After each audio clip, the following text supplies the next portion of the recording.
প্রতিবাদ জানাচ্ছে। আপনি তো জেলা পরিষদের সদস্য ছিলেন।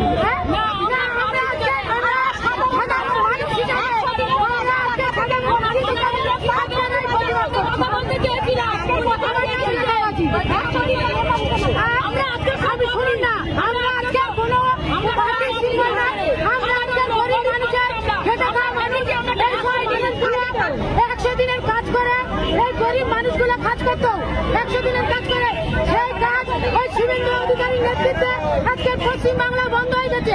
আজকের আমার এই মন্দির বাজারে খেতে খাওয়া মানুষ মায়ের আজকের পরিচয়ী শ্রমিক হয়েছে, তার প্রতিবাদে আজকে শুভেন্দু অধিকারীকে আজকের এই প্রতিবাদ জানাচ্ছে।